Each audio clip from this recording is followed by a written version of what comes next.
министрлер кабинетинде муз жарылды да, иш жылып баштады да. Бул министрлер, таможныйдын жетекчилери мындай уурлук кылып, шалакылык кылып ишти кыла албаган үчүн алмаштырып атасыздарбы? Эми коркуп кеткен бул жооп эмес да, алар коркуп кеткен менен элди кыйнап койбоду. Мен ойлоп Шайланып аткан күнү 2 күндө чечем дедиңиз эле таможнядын маселесин. Азыр 1-2 айга айтып атасыз. Кийин көбөйүп кетпейби ушул маселе? сатып алгандар дагы, сатылгандар дагы жазаланат деген. Рахмат. Урматтуу Акылбек Үсөнбекович. Кыргызстандан чыккан груздарды Казакстанда, Россияда текшерип, аябай кыйнап атат деп бизге мындай кайрылуулар түшүп атат да. Шуну ошол мамлекеттер менен сүйлөшүп чечсе болобу? Дордойдон алып чыгып кетип аткандар мурун 1 аптада 5 күндө кетсе, азыр 2 айлап ушу границаларда турат экен да, чыга албай. Казакстанда 462ден ашык контейнерибиз, груздарыбыз туруп калган экен. Азыр урматтуу генералдык прокурор Курманкул Токторалиевич өзүнүн линиясы менен сүйлөшүүлөрдү жүргүзүп атат. МВД өзүнүн линиясы менен жүргүзүп атат. 5-inde буюрса бизде жана Евросоюз боюнча чоң конференция болот, Европейский союз и Центральная Азия деп. Казакстандын премьери келатат.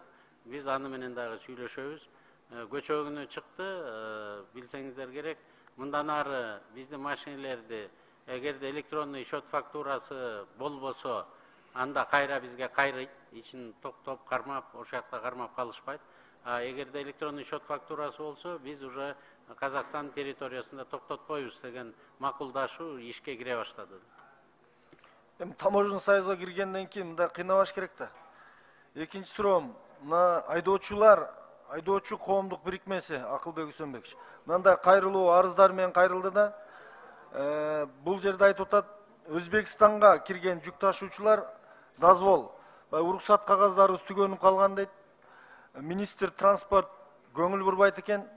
Ушул айдоочулар аябай кыйналып кетиптир да. Мына артыңызда экономика министри, транспорт министри биздин телефонду албайт. Айтып койсоңуз, телефонду алып, депутаттар менен иштешкенди мындай адат кылсын. Себеби депутаттардын телефонун албаган министр элди такыр тоготпойт да. Айдоочулар коомун эмес, башка чиновниктерди делечи. Булар айтып атат, Өзбекстанга биз кире албай калдык депчи. Шуну Минтранс чечсе болобу? Минтрансдагы, Министерство коммерциядагы чечет. Чечсе болот. Мен өзүм дагы бүгүн кечке чейин карап чыгайын, эмнеге андай болуп атканын. Минтранс кабыл алып койсо болот да буларды. Анан мына кадр маселеси боюнча, бажы боюнча, Акылбек Үсөнбекович, сиз келер менен мындай министрлер кабинетинде муз жарылды да, иш жылып баштады да. Биз колдойбуз мыйзамдарды. Бирок мына кадрларды алмаштырып атасыздар. Бул министрлер, таможныйдын жетекчилери мындай уурлук кылып, шалакылык кылып ишти кыла албаган үчүн алмаштырып атасыздарбы? Же кандай бир тез алмаштыруулар болот? Салык саясатында өзүңүздөр көрдүңүздөр, биздин астыбызда абдан чоң милдеттемелер турат, жана коюлду президент тарабынан. Ошондуктан ошо милдеттемелерди аткара ала турган кадрларды ошондой көз караш эле эмес, планы бар, өзүнүн командасы бар, анан ошончо акча чогулта ала турган кишилерди койдук.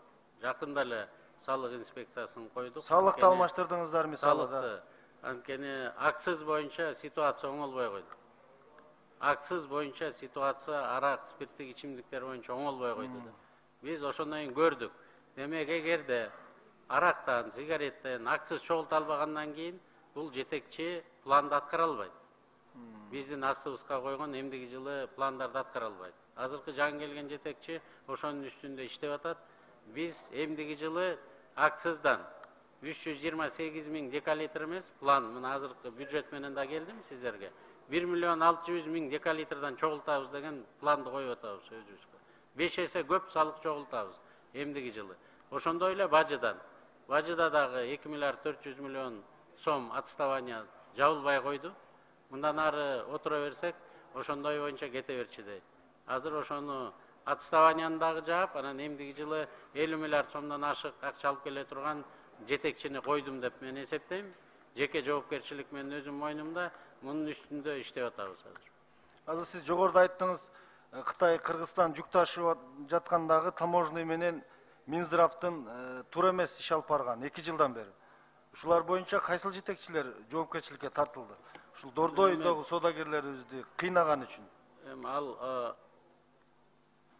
алар кыйнайын деп деле ойлобосо керек. Коронавирус чыгып келатканда коркуп кетип, ошондой режимди киргизип коюшкан экен. Эми коркуп кеткен бул жооп эмес да, алар ким коркуп кеткен менен элди кыйнап койбоду. Мен ойлоп атам, жообун алдым. Президент деле 3 жыл эртерээк кетти. Аны менен чогуу министрдин баары кетиптир. Бирок азыркы иштеп аткан коллегаларымда ушуну мисал катары айтып атам. Эгерде силер профессионалдык деңгээлде жакшы иштебегендиктен бүт экономика эл кыйналып калат экен. Мындан ары чечимдериңиздердин баарын акылдашып, аярлап кабыл алгыла деп.